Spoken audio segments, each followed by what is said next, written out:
걷기 학개론 제7강입니다.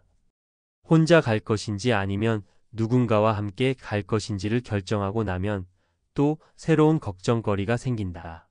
짐을 얼마만큼 갖고 갈 것인가 하는 문제이다. 이 문제는 모든 여행자의 걱정거리이다. 사람들은 자기 욕심의 무게만큼 짐을 진다고 한다. 여러 사람들이 적당히 짐을 꾸리라고 조언하지만 욕심을 버리고 꼭 필요한 물건만 추려 갖고 가기란 생각보다 쉽지 않다. 나의 경우도 2번의 순례 모두 적당한 짐을 꾸리지 못해 무척이나 고생을 했다. 적당히 짐을 꾸려야 한다는 것을 알면서도 그게 쉽지 않았다. 2011년 1월 겨울국 토순례 때의 일이다. 30년 만에 한파에서 살아 돌아오기 위해 방한복과 비상식품 등 무려 19kg의 배낭을 꾸렸다. 19kg의 무게란 정말 대단했다.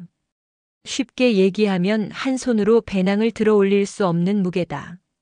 결국 잔뜩 메고 걷다가 그 무게를 감당하지 못해 3일 만에 길가에서 주저앉았다. 가중된 골반의 심한 고통으로 왼쪽 발을 들어 올릴 수가 없었다. 한 발 걷고 주저앉고를 반복하다 결국 강진읍 우체국에서 4kg을 덜어내고서야 겨우 완주할 수 있었다. 우리 몸은 참으로 민감하다. 고통의 임계점에 달하면 우리 몸은 종이 한 장의 무게도 느낀다. 그 종이 한 장을 덜어내야만 우리 몸은 편안하게 반응한다. 2016년 4월에서 5월까지의 스페인 산티아고 순례를 준비하기 위해 12kg의 배낭을 꾸렸다. 겨울국 토 순례를 다녀온 지 5년이라는 세월이 지난 시간이었다. 순례 시기가 겨울이 아니고 봄이었지만 내 욕심의 무게는 그렇게 많이 줄지 않았다.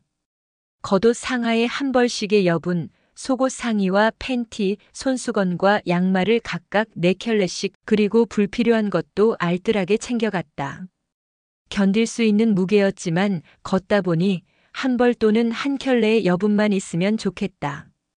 그날 입거나 사용했던 것들은 당일 빨래해 말려 그 다음날 갈아입으면 되었다. 불필요한 것들을 현지에서 버리고 싶었지만 차마 먼 객지까지 데리고 나온 게 미안해서 쉽게 버리지 못했던 기억이 난다. 미련은 때로 고생을 동반한다.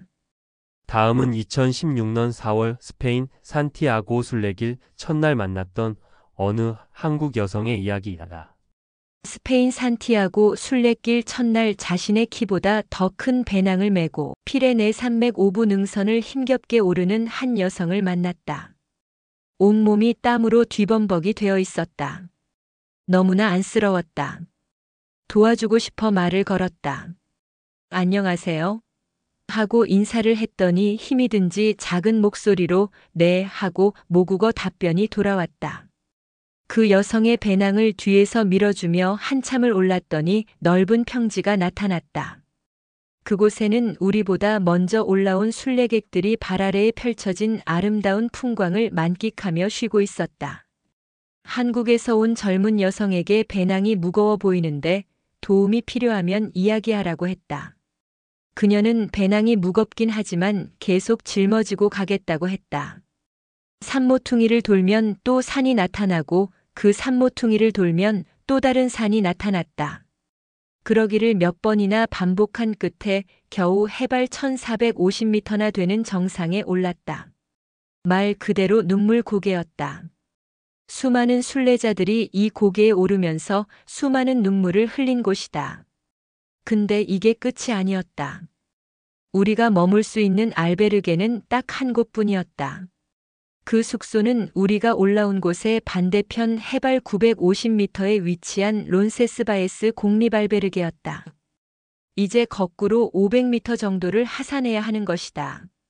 무거운 배낭을 짊어지고 자갈밭길을 거의 미끄러지면서 내려왔을 때 우리가 머물 론세스바에스 공립알베르게가 동화 속에 나오는 궁전처럼 아름답게 자리 잡고 있었다.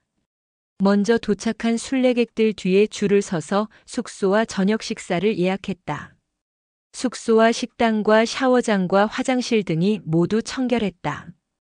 허겁지겁 저녁 식사를 마치고 샤워를 한 후 슬리핑백에 몸을 집어넣자마자 절로 잠이 들었다. 아침에 일어났을 때 머리맡에 한국산 가나 초콜릿 하나와 쪽지가 놓여 있었다. 선생님, 어제 너무 감사했습니다. 짐도 줄일 겸 선물 드립니다. 완주하실 수 있기를 기원합니다. 산티아고 순례길에서는 신기한 일이 많다. 그중 하나는 첫날 같이 출발한 사람들이 끝나는 날까지 평균적으로 대략 3-4번은 만나게 된다. 그녀를 순례길 중간에서 몇 번 만났을 때 그녀의 배낭은 많이 가벼워져 있었다. 그리고 발걸음도 경쾌해져 있었다. 짐의 무게는 참으로 중요하다. 자기 몸에 맞는 짐의 무게를 지고 걷게 되면 전혀 힘든지 모르고 걷게 된다. 순례길을 계속 걷다 보면 우리 몸은 자기에게 맞는 최적의 무게를 찾게 해준다. 그리고 종이 한 장의 무게를 느낄 수 있는 순간이 온다. 그 순간이 찾아오면 그동안 미안해서 버리지 못했던 불필요한 짐과 과감히 헤어질 결심을 할 수 있다. 아마 그녀도 그 기적의 순간을 경험했던 것 같다. 그러면 짐을 어떻게 꾸려야 할 것인가? 우선 세 사람의 조언을 들어보자. 프랑스 작가 다비드 브루통은 그의 산문집 걷기 예찬에서 짐 꾸리기에 대해 다음과 같이 조언한다.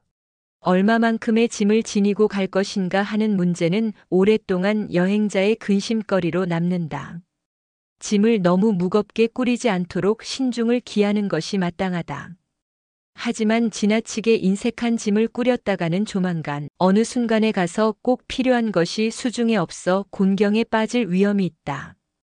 여행의 안락은 짐을 잘 꾸리느냐 못 꾸리느냐에 달려 있다. 어느 여행 전문가는 다음과 같은 조언한다. 필요한 물건을 담기 위해서가 아니라 불필요한 것을 덜어내기 위해 시간을 들여야 한다. 더 가지기 위한 노력은 누구나 하지만 덜 가지기 위한 고민을 하는 사람은 드물다. 가벼움이 주는 자유와 무거움이 주는 안도, 그 사이 어딘가에서 내 자리를 찾아야 한다. 무엇을 덜어낼지 진중하게 고민하고 나면 남은 것이 더 소중해질 것이다. 얼마 전 개그맨 이경규 씨가 한 여행 강연을 통해 큰 반향을 일으킨 적이 있다.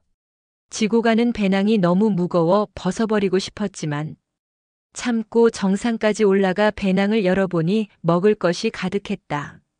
결국 우리는 가벼움이 주는 자유와 무거움이 주는 생존, 그 사이 어디에서 절충점을 찾아야 한다. 될 수 있으면 조금 가볍게 배낭을 꾸리는 것이 좋다.